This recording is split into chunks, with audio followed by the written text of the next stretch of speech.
और चलिए आप जान लेते हैं क्या है आज का महा उपाय। जी, आज का महा उपाय बहुत ही विशेष है क्योंकि आज की तिथि में दो स्वरूपों की आराधना होगी। आज अष्टमी उपरांत नवमी तिथि है।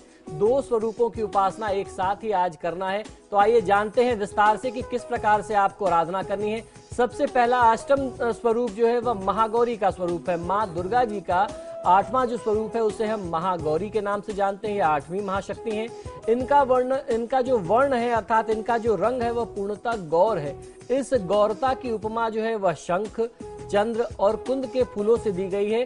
इनके समस्त वस्त्र एवं आभूषण आदि भी श्वेत है। भगवती महागौरी बैल की पीठ पर विराजमान रहती हैं। बैल इनकी सवारी है। इनकी 4 भुजाएं हैं। इनके ऊपर के दाहिने हाथ अभय मुद्रा में और नीचे के दाहिने हाथ में त्रिशूल है।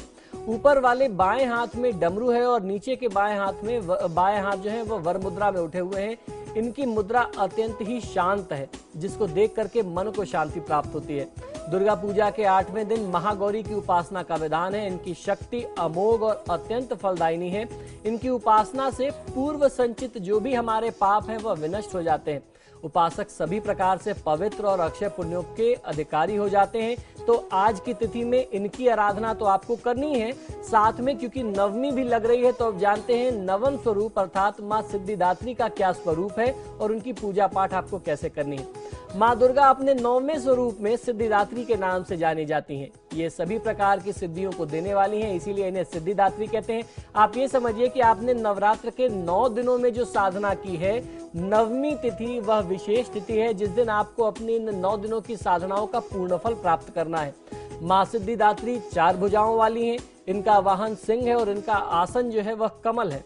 इनकी दाहिनी तरफ की नीचे वाले हाथ में गदा और ऊपर वाले हाथ में चक्र तथा बाएं तरफ की नीचे वाले हाथों में ऊपर वाले हाथ में शंख है और नीचे वाले हाथ में कमल का पुष्प सुशोभित है।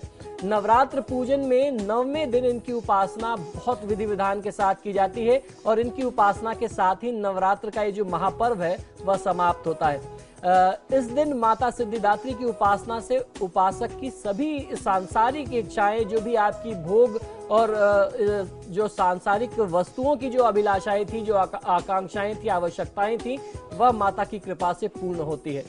आज मैं आपको एक ऐसा उपाय बताता हूं क्योंकि आज की तिथि बहुत ही विशेष है। यदि आप लगातार मेहनत और परिश्रम करते हैं, उसके उपरांत भी आपको धन लाभ नहीं हो रहा, आपकी मेहनत व्यर्थ जाती है, तो मां लक्ष्मी की प्राप्ति के लिए क्या उपाय करें, ये आज मैं आपको बताने वाला हूं। माँ भगवती सिद्धिदात्री को हर रोज भगवती का ध्यान करते हुए पीले पुष्प आपको अर्पित करने चाहिए। आज की तिथि में भी आपको पीले पुष्प अर्पित करने चाहिए। मोतीचूर के लड्डुओं का भोग लगाएं और श्री विग्रह के सामने घी का दीपक जलाएं और श्री सूक्त कनकधारा स्त्रोत के 16 पाठ करें। धन की कमी कभी भी नहीं रहेगी। धन के लाभ के लिए माँ भगवती के मंदिर में जाकर के अर्थात लक्ष्मी जी के मंदिर में जाकर के गुलाब की सुगंधित धूपबत्ती आज के दिन जरूर जलाना चाहिए और ये क्रम आपको नियमित 21 दिन तक करना है। शुक्रवार के दिन तो आपको ध्यान से करना है। शुक्रवार के दिन गैप नहीं होना चाहिए क्योंकि शुक्रवार का दिन जो है वह माँ लक्ष्मी का दिन मानते हैं। तो आप लक्ष्मी जी के मंदिर में जाइए, गुलाब के पुष्प, गुलाब की सुगंध वाली अगरबत्ती या तो स्वयं जला दें या माता के चरणों में रख करके चले आए।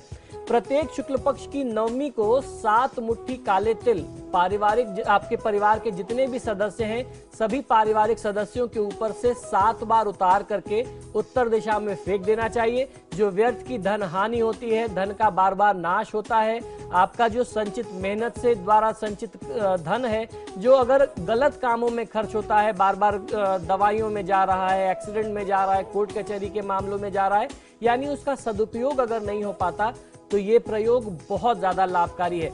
ये प्रयोग आपको आज तो करना ही है और उसके साथ साथ जैसे मैंने बताया 21 दिन लगातार आपको माँ लक्ष्मी के मंदिर जाना है। ये आप जरूर करें, बहुत अच्छा लाभ मिलेगा। तो ये थे वो 12 राशियों का हाल, साथ ही साथ ये था महा उपाय जिस तरीके से इससे आप मनचाहे फल की प्राप्ति कर सकते हैं। पंडित जी आपका बहुत बहुत शुक्रिया, आप हमारे स्टूडियो में आए और दर्शकों को इतनी महत्वपूर्ण जानकारी दी। जय माँ लक्ष्मी। तो इसी के साथ आपके सितारे में फिलहाल इतना ही। खबरों के लिए देखते रहिए समाचार प्लस। नमस्कार।